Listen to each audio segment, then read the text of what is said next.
如果说几年前东南亚电商还是 Shopee 一家独大的时代，那么到了2026年的今天，这种格局正在被 TikTok 以一种极其霸道的方式彻底撕碎。从印尼的直播间到越南的短视频种草， TikTok Shop 正以前所未有的速度侵蚀着 Shopee 的盘口。这场东南亚电商巨头之间的血战已经到了白热化的阶段，很多人都在关注 TikTok 到底能不能一举干掉 Shopee。 毕竟过去一年 TikTok Shop 在印尼、越南、马来西亚等市场势如破竹。2026年6月，它在东南亚6国的总访问量达到约 4.389 亿次，较半年前增长了 15.7%， 体量已经达到 Shopee 的 85.9%， 约为 Lazada 的 6.1 倍。在马来西亚， TikTok Shop 的访问量甚至已经反超了 Shopee 约 2.4%。 看上去，东南亚电商的王座正在摇晃。但如果你把视野从屏幕上的硝烟拉开，看向整个东南亚的商业地图，你会发现一个有趣的现象：新加坡只有600多万人口，既不是东南亚最大的消费市场，也不是最大的制造基地。2026年第一季度， TikTok Shop 在新加坡的 GMV 仅为 1.66 亿美元，在东南亚6国中垫底。可偏偏，当 Shopee 和 TikTok 在整个东南亚疯狂抢消费者的时候，新加坡却可能在另一张桌子上赚钱。因为电商真正赚的，从来不只是卖货的钱。一件商品从中国卖到印尼，从越南卖到新加坡，背后需要什么？物流、支付、金融、仓储、数据、供应链、区域总部。而这些，恰恰是新加坡最擅长的生意。所以今天我们不只是讨论 TikTok 能不能干掉 Shopee， 我们更要回答一个问题：为什么这场东南亚电商大战可能正在给新加坡创造一个新的赚钱机会？在聊新加坡之前，我们必须先把前线的这场电商血战讲明白。过去 Shopee 能够稳坐东南亚平台的头把交椅，靠的是传统的逻辑：搜索、商品、比价、下单。消费者心里先有了买东西的欲望，然后打开 App 去搜产品。依靠庞大的用户基础、完善的本地化运营以及大量的促销补贴， Shopee 构建了坚固的城池。但 TikTok Shop 的杀入完全颠覆了这个逻辑。它是内容、推荐、种草、直播、下单。过去是我想买东西，所以我去电商平台。现在变成了我本来没想买东西，刷视频刷着刷着就下单了。这意味着 TikTok 抢的其实不只是 Shopee 现有的订单，它抢的是消费者产生购买欲望的第一入口。2026年第一季度，东南亚6国贡献了 TikTok Shop 全球 GMV 的约 191.5 亿美元，占平台70%以上，同比实现翻倍增长。Shopee 在争夺已经想买东西的人， TikTok 却在制造原本没想买东西的人。这就是两种商业模式最深层次的冲突，也是造成2026年东南亚电商市场剧烈动荡的根本原因。为什么东南亚会成为这场战争的主战场？3个变量。第一，人口年轻，年轻消费者更容易接受短视频、直播、移动支付、社交购物。第二，移动互联网成熟，手机已经成为很多东南亚消费者最主要的数字入口。第三，市场足够大，但又足够碎。东南亚不是一个统一市场，而是印尼、越南、泰国、马来西亚、菲律宾、新加坡。每个国家语言不同，货币不同，支付方式不同，消费习惯不同，监管体系不同。莫腾创投的数据显示，2025年东南亚电商平台总 GMV 达到1576亿美元，同比增长 22.8%。 这么大的蛋糕却是被切成一块一块的碎片。所以东南亚电商最大的机会，也是最大的难题，如何把一个个碎片化市场连接起来。这里就开始为新加坡铺路。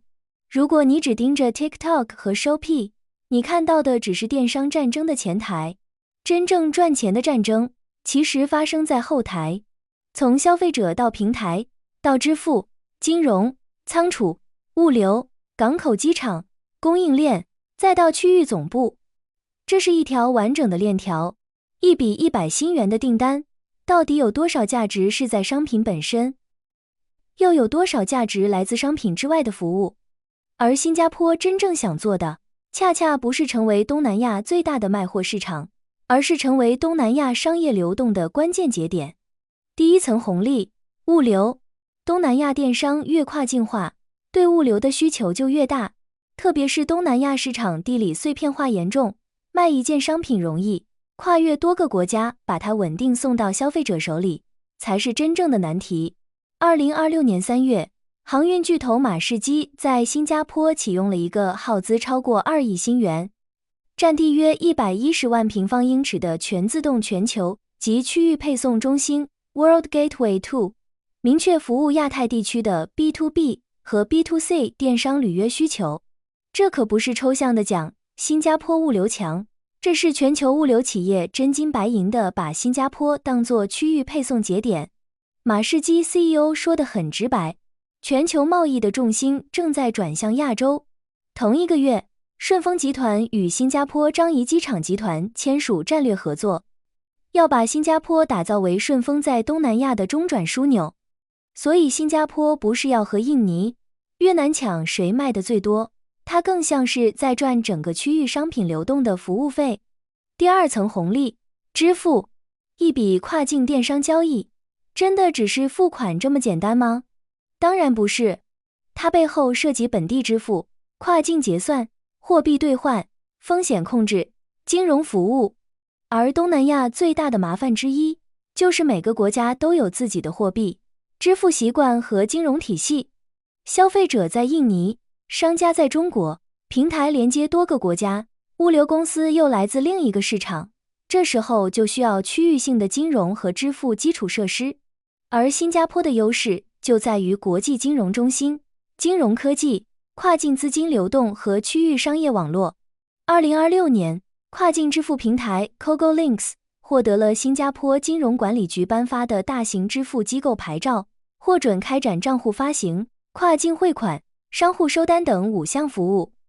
万事达卡也在新加坡设立了区域 AI 卓越中心，推进东盟地区的智能交易。可以这么理解， TikTok 和 Shopee 争的是消费者的钱，新加坡更擅长服务钱如何在整个东南亚流动。第三层红利，区域总部。这是新加坡与其他东南亚国家真正拉开差距的部分。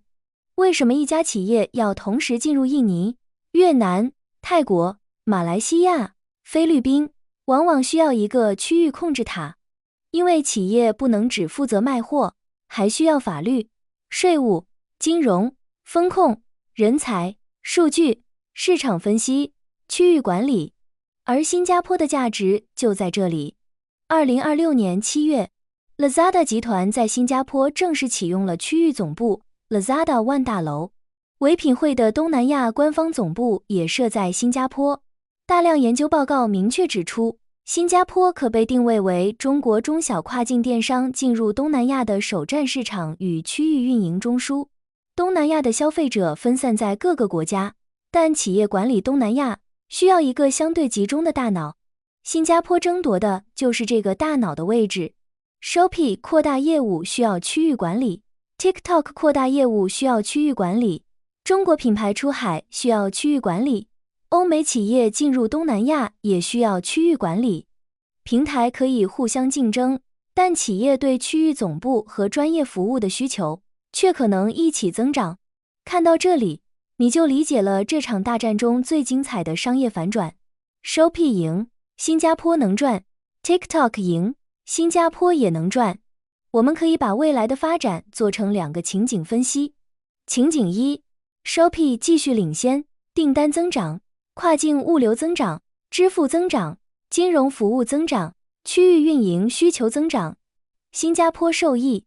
情景2， TikTok Shop 继续扩张，更多品牌出海，更多跨境订单，物流增长，支付增长，数字营销增长，区域总部需求增长，新加坡同样受益。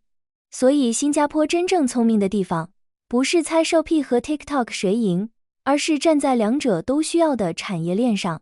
这就是商业策略上的不压平台，压行业。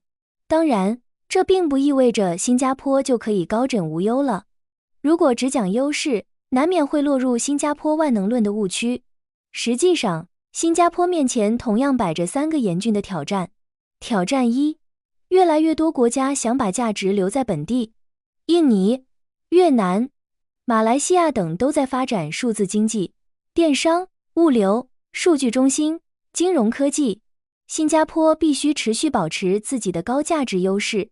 挑战2，电商平台已经进入成熟阶段，现在已经不是简单的谁烧钱谁增长。